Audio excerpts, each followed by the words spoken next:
तो यह बच्चा वह सच में लोगों को खाना चाहता है, शाब्दिक रूप से।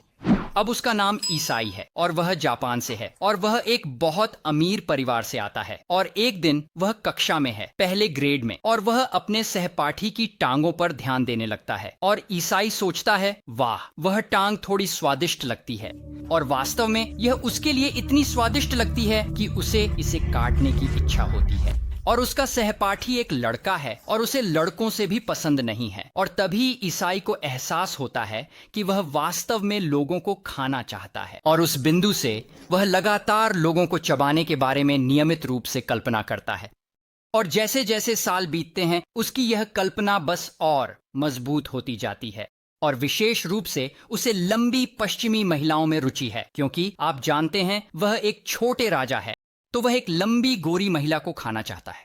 और अंततः ईसाई बड़ा हो जाता है और वह 24 साल का है। और इस बिंदु तक वह इन नरभक्षण की कल्पनाओं से पागल हो रहा है।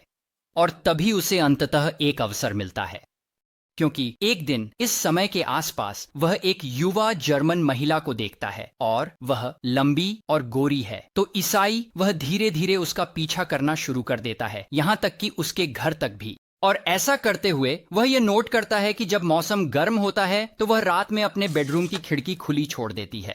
तो फिर एक रात वह तय करता है कि वह इसे करने जा रहा है। वह उसके अपार्टमेंट में चुपके से जाएगा, उसका एक टुकड़ा काटेगा और उसे खाएगा। तो वह उसके अपार्टमेंट में जाता है और उसकी खिड़की से चुपके से अंदर जाता है, जबकि वह अपने बिस्तर में सो रही होती है। तो अब वह उसके अपार्टमेंट में है और उसके लिए दुर्भाग्यवश वह उसे सुन लेती है। और अचानक बम, वह जाग जाती है और चिल्लाने लगती है और वह घबरा जाती है और उसे जमीन पर धकेल देती है, क्योंकि आप जानते हैं वह बहुत बड़ा नहीं है। तो वह उसे पराजित कर देती है और ईसाई घबरा जाता है और वह भाग जाता है। लेकिन उसके लिए दुर्भाग्यवश वह पुलिस को बुलाती है और पुलिस उसे पकड़ लेती है और बम वे उसे गिरफ्तार कर लेते हैं। और उन्हें आइडिया नहीं है कि इस महिला को खाने की कोशिश कर रहा था, इसीलिए वे उसे आरोप में चार्ज कर देते हैं। लेकिन याद रखें कि मैंने कहा था कि वह एक अमीर परिवार से है। खैर, उसके लिए भाग्यशाली उसके पिता हस्तक्षेप करते हैं और उस जर्मन महिला को एक बड़ा निपटान देते हैं, ताकि वह ईसाई के खिलाफ ऐसे के आरोपों को हटा सके। तो इसके बाद ईसाई इस मामले से एक साफ रिकॉर्ड के साथ बाहर निकलता है। 4 साल बाद वह टोक्यो से पेरिस चला जाता है। मेरा मतलब है वह इस समय 28 साल का है और वह भाषा का अध्ययन करना चाहता है और वहां के विश्वविद्यालय से पीएचडी प्राप्त करना चाहता है। हालांकि लोगों को खाने की उसकी इच्छा अभी भी नहीं गई है, इसीलिए जब वह पेरिस में अपनी पीएचडी प्राप्त करने की कोशिश कर रहा है, लगभग हर रात वह एक वेश्या को किराए पर लेता है और उन्हें अपने घर लाता है। और वहां वह उस पल का इंतजार करता है जब वे उसकी पीठ मोड़ती हैं।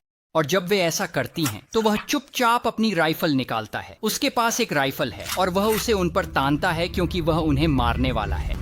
लेकिन वेश्याओं के लिए भाग्यशाली ईसाई कभी भी खुद को ट्रिगर दबाने के लिए मजबूर नहीं कर पाता। उसमें हिम्मत नहीं है। वह डरता है कि अगर वह अंततः ऐसा करता है तो उसके साथ क्या होगा, और इसलिए वह रात दर रात इस रूटीन से गुजरता है। वह एक वेश्या को अपने घर लाता है। जब वे नहीं देख रही होती तो अपनी राइफल उनकी ओर तानता है और हर बार वह इसे पूरा करने में असफल रहता है। और यह कुछ वर्षों तक चलता है। लेकिन फिर एक दिन ईसाई के लिए सब कुछ बदल जाता है, क्योंकि वह इस महिला रेने से मिलता है। और रेने एक मीठी दोस्ताना छात्रा है और वह उसकी साहित्य की कक्षाओं में से एक में है और वह एक लंबी गोरी महिला भी है। तो ईसाई उसकी दोस्ती करता है और किसी समय वह उसे अपने घर आमंत्रित करता है ताकि वे एक साथ एक असाइनमेंट पर काम कर सकें। जब वह वहां होती है और वे पढ़ाई कर रहे होते हैं, वह एक मेज पर बैठी होती है, लिख रही होती है, उसकी ओर ध्यान नहीं दे रही है। और तभी ईसाई अपनी राइफल लेता है और वह उसके पीछे चुपके से जाता है और वह इसे उसके सिर की ओर तानता है और वह ट्रिगर दबाता है। क्लिक, बंदूक गलत तरीके से चलती है और रेने उसे नहीं देखती या उसके पीछे क्या हो रहा है यह नहीं सुनती, क्योंकि वह अपनी पढ़ाई पर बहुत ध्यान केंद्रित कर रही है।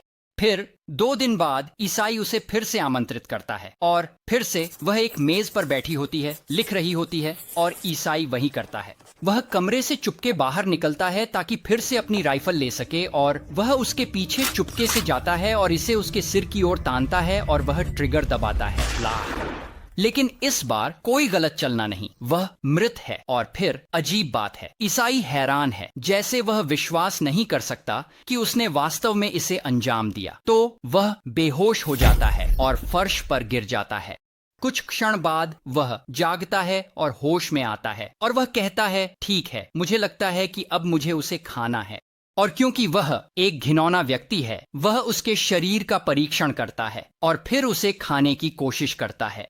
उसे एहसास होता है कि उसके दांत पर्याप्त तेज नहीं हैं, इसीलिए उसे अपार्टमेंट छोड़ना पड़ता है और बाहर जाकर एक कसाई चाकू खरीदना पड़ता है। हाँ, फिर वह जितना हो सके उसे खाता है।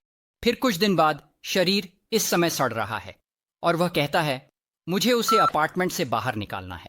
तो वह उसके बचे हुए हिस्से को 2 सूटकेस में भरता है और वह उन सूटकेस को नजदीकी पार्क में फेंकने के लिए ले जाता है। लेकिन जब वह पार्क में होता है, कुछ दर्शक देखते हैं कि इस आदमी के सूटकेस से बहुत सारा खून टपक रहा है और लोगों को पुलिस को बुलाने में ज्यादा समय नहीं लगता और इसलिए वे फिर से ईसाई को गिरफ्तार करते हैं। और यहाँ उसे फ्रांसीसी पुलिस द्वारा एस्कॉर्टेड करते हुए एक फोटो है और यहाँ एक और है। और ईसाई रेनय को खत्म करने की बात स्वीकार करता है और उन्हें जेल में डाल देते हैं। लेकिन यह खत्म नहीं हुआ, क्योंकि ईसाई इस सब से कुछ प्रसिद्ध होने वाला है। तो वह लगभग 2 साल जेल में बैठता है अपने मुकदमे का इंतजार करते हुए। इस बीच उसके अमीर पिता अच्छे कानूनी बचाव के लिए भुगतान करते हैं, सबसे महंगा वकील, और अंततः जज ईसाई को कानूनी रूप से पागल और मुकदमे के लिए अयोग्य पाता है। तो वे अंततः आरोप हटा देते हैं और उसे एक मनोचिकित्सकीय सुविधा में भेज देते हैं। अंत में उसे निर्वासित कर दिया जाता है और टोक्यो में एक अन्य मनोचिकित्सा सुविधा में स्थानांतरित कर दिया जाता है। लेकिन चूंकि उसे कानूनी रूप से पागल घोषित किया गया था और फ्रांस में आरोप तकनीकी रूप से हटा दिए गए थे, उसके अदालत के दस्तावेज आधिकारिक रूप से सील कर दिए गए थे, जिसका मतलब है कि जापानी सरकार उसे अपराध के लिए आरोपित नहीं कर सकती, क्योंकि इसके समर्थन में कोई कानूनी दस्तावेज नहीं है। इसलिए दुर्भाग्यवश उन्हें उसे छोड़ना पड़ता है। उसने रेने की हत्या के केवल 5 साल बाद टोक्यो के मनोचिकित्सा सुविधा से बाहर निकलता है और अब वह स्वतंत्र है। लेकिन उसे काम पाने में परेशानी होती है, क्योंकि व्यवसाय आमतौर पर उन लोगों को नौकरी नहीं देते जो दूसरों को खाते हैं। लेकिन फिर एक दिन एक पत्रिका उससे संपर्क करती है और वे उससे एक लेख लिखने के लिए कहते हैं और इसके लिए उसे बहुत सारे येन देते हैं। तो वह करता है और इससे ईसाई को एक विचार मिलता है और वह कहता है, ओह वाह, मैं किताबें लिखकर कुछ पैसे क्यों नहीं कमाता। मेरा मतलब है उसने साहित्य का अध्ययन किया है, वह लिख सकता है।